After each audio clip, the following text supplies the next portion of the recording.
ভারতবর্ষের একটা প্রদেশে দাঁড়িয়ে আছি, যে প্রদেশ স্বাধীনতা আন্দোলনে গোটা ভারতবর্ষকে পথ দেখিয়েছে। এই প্রদেশেরই ক্ষুদিরাম বসু, তিনি অত্যন্ত অল্প বয়সে আত্মাহুতি দিয়েছেন দেশ মাতৃকার। এখানেই রাসবিহারী বসু, ঋষি অরবিন্দের কর্মভূমি। গোটা ভারতবর্ষের মানুষ এদের প্রণাম করে। নেতাজি সুভাষচন্দ্র বসুর ভূমি। এইখানে নিজের যৌবনকালের বড় অংশ দেশের জন্য দিয়ে দিয়েছেন একজন মেজর রিটায়ার্ড। তাকে মিথ্যা মামলা দিয়ে এই মমতা পুলিশ, চোর মমতা, তাকে জেলের ভিতরে রেখেছে আজকে 10 দিনেরও বেশি। তো লজ্জার কি করতে গেছিল? শাহজাহানকে খুঁজে দেওয়া যায় না? এরা মাফিয়া, ডন, লুটেরা, তাকে খুঁজে দিতে পারে না মমতার পুলিশ। আর মেজর ঋত্বিক পাল পুরো যৌবনকালটা, নিজের আসল সময়টা যে কন্ট্রিবিউট করেছে টুয়ার্ডস দ্য নেশন, তাকে আজকে এই ধরনের ফলস অ্যালিগেশন দিয়ে, ফেব্রিকেটেড মেডিকেল রিপোর্ট বানিয়ে মমতা পুলিশ জেলের ভিতরে রেখেছে। নেতাজির পূর্ণভূমিতে পশ্চিমবাংলার লোক দেখুক এই মাটিতে কাকে আমরা ভোট দিয়ে পশ্চিমবাংলায় ক্ষমতায় এনেছি, কাদেরকে বসিয়েছি আমরা। এ কি চোর না ডাকাত না ক্রিমিনাল? এর ব্যাকগ্রাউন্ড কি? শাহজাহানকে আদর করে রেখেছে এখানে 20টা পুলিশ। 24 তারিখ তো নেক্সট ডেট, তারপরে কি সিদ্ধান্ত? কি আমাদের লড়াই আছে, পরিবার একদম চাঙ্গা। দাদা উত্তর, আজকে আমি শ্রীরামপুর জেলে দেখা করার পারমিশন চেয়েছিলাম, দেয়নি আমাকে, ভয় দেয়নি আমাকে, ভয় করে মমতা। ওকে আমি হারিয়েছি 1956 বলি।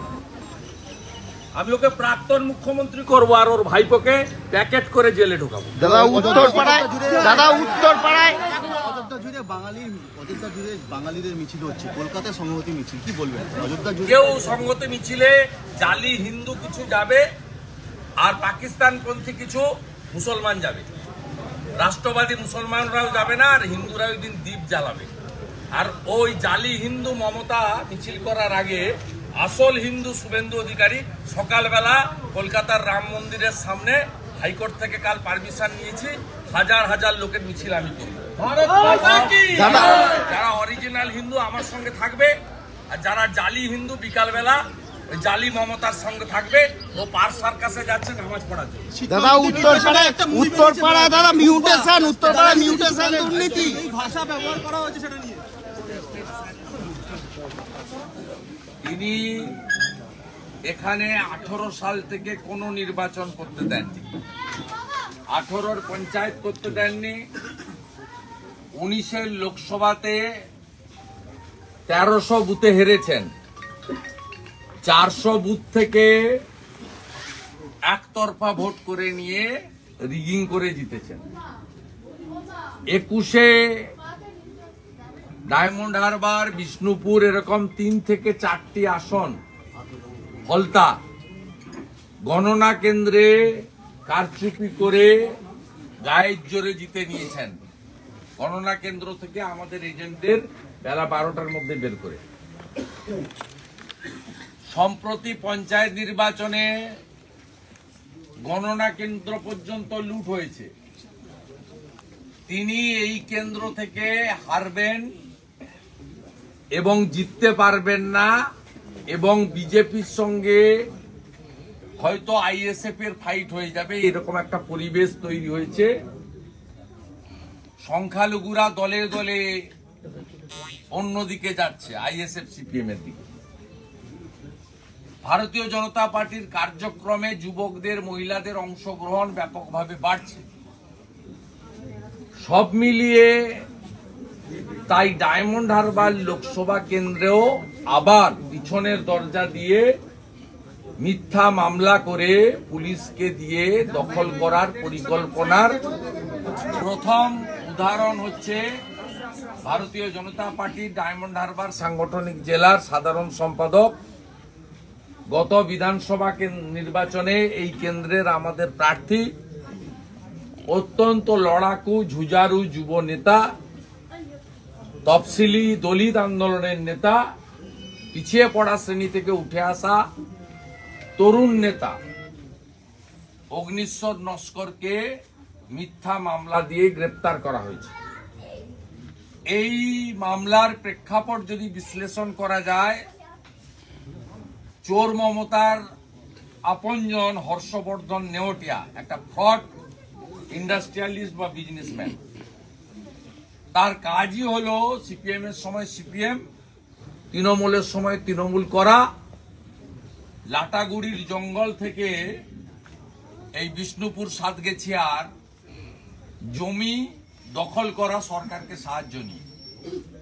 অগ্নিশ্বর নস্কর এই মূল্যবান জমি বেআইনিভাবে হর্ষবর্ধন নেওয়াটিয়ার কোম্পানি নেওয়ার বিরুদ্ধে দীর্ঘ আইনি লড়াই করেছেন। তিনি হাইকোর্টে এবং সুপ্রিম কোর্টে জিতেছেন। তার ফলে আইনগতভাবে তাকে দমানো যাচ্ছিল না, ওই জমি দখল করা যাচ্ছিল না। তাই হর্ষবর্ধন নেওয়াটিয়ার কোম্পানিকে দিয়ে কমপ্লেন করিয়ে ডায়মন্ড হারবার পুলিশ জেলার এসপি, এখানকার ডিএসপি এবং আইসি বিষ্ণুপুর ভাইপো এবং তার পিয়ের যোগ সাজসে এই প্লটটা রেডি করে অগ্নিশ্বর নস্করকে গ্রেপ্তার করেছেন। গ্রেপ্তার করে 14 দিনের পিসি একসঙ্গে দিয়েছে ডায়মন্ড হারবার কোর্ট। আমি কোর্ট নিয়ে কিছু বলবো না, আলিপুর কোর্ট। আলিপুর কোর্ট 14 দিনের পিসি একসঙ্গে দিয়েছে, ভূভারতে কোথাও হয় না, এ ডাল মে কুছ কালা হয়। তা পিসি নেওয়ার পরে এলাকায় উনি এত জনপ্রিয়, উনাকে এই থানায় রাখার ক্ষেত্রে কোনো ঝুঁকি না নিয়ে মহেশতলায় থানায় রাখা হয়েছে। আমি পিসি চলাকালীন বিষয়গুলো বলতে চাই না, বলবো না। আমাদের যে লয়ার আছে তিনি বিষয়গুলো দেখছেন। আমার সঙ্গে তার লয়ারের কথা হয়েছে। আমরা এটা ছাড়বো না। পুলিশ দিয়ে ডায়মন্ড হারবার দখল করার পরিকল্পনা এখন থেকে শুরু হয়েছে। গত পঞ্চায়েত নির্বাচনে 49 জন আমাদের নেতাকে কাউন্টিং পর্যন্ত হাইকোর্ট প্রোটেকশন দিয়েছিল। 2019 সালে লোকসভা ভোটের ঠিক 48 ঘন্টা আগে প্রচার বন্ধের পরে 14 জন মন্ডল প্রেসিডেন্টকে গ্রেফতার করে বাঁকুড়া পুরুলিয়ার বিভিন্ন মিথ্যা মামলায় ট্যাগ করে ভোটের দিন মেশিনারি বিজেপির ফেল করিয়ে দেওয়া হয়েছিল। এবারেও ভোট ঘোষণার আগে থেকে এই কাজটা শুরু করেছেন এই তোলাবাজ ভাইপো এবং তার পুলিশ। আমরা এটা রুখবো। ও কি কি করতে পারে আমরা জানি, আর ওর পুলিশও কি কি করতে পারে সেটা আমি অন্তত জানি। তাই কি করে জোঁকের মুখে দেশি লবণ দিতে হয়, কি করে বিষাক্ত পার্থনিয়ামকে উপড়ে ফেলতে হয়, কোন ফিনাইল আর ব্লিচিং দিলে শ্যাওলাটা তাড়াতাড়ি উঠে যায়, এটা আমি জানি। কারণ এই মমতা পুলিশ বা চোর ভাইপোর যিনি মালিক, চোর মমতাকে নন্দীগ্রামে আমি হারিয়েছি। তাই আজকে অগ্নিশ্বরের মায়ের চোখের জল যেভাবে তিনি ঝরঝর করে কাঁদছেন, এই চোখের জলেই পিসি ভাইপো কিন্তু ধ্বংস হবে। আপনারা শুধু দেখতে থাকুন। বাড়ি খুব শক্ত আছে, চাঙ্গা আছে, বাকিটা আমরা বুঝে নেব। তার স্ত্রীকে নিয়ে আমরা উচ্চ আদালতে হাজির হব, রিট ফাইল করব।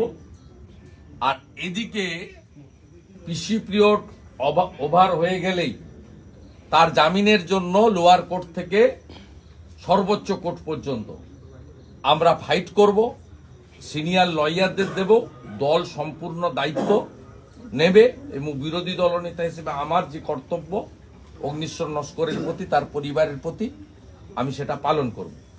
আমরা আজকে এখানে জেলা প্রেসিডেন্ট সহ সমস্ত নেতৃত্ব বসে আলোচনা করে আগামীকাল বিষ্ণুপুর থানায় শান্তিপূর্ণভাবে ভারতীয় জনতা পার্টির পক্ষ থেকে আমরা বিক্ষোভ প্রদর্শন করব। পাবলিকের কাছে এই বিষয়টা যাওয়া দরকার। 22 তারিখ যেহেতু শ্রীরাম জন্মভূমি মন্দির প্রতিষ্ঠা আছে, তাই ওই দিন আমাদের সমস্ত কর্মী সমর্থক শুভানুধ্যায়ীরা সনাতনীরা রাম জন্মভূমি উৎসবে সামিল হবেন। তাই 22 তারিখ বাদ দিয়ে অন্য একটি ডেট নির্দিষ্ট করা হবে। এসপি অফিস অভিযান করা হবে ব্যাপক সংখ্যক কয়েক হাজার মানুষকে নিয়ে। সেই কর্মসূচিতে আমি থাকব। আমি 22 তারিখেই রাতের দিকে জেলা সভাপতিকে ডেট জানিয়ে দেব, তিনি 23 তারিখে আপনাদেরকে জানিয়ে দেবেন।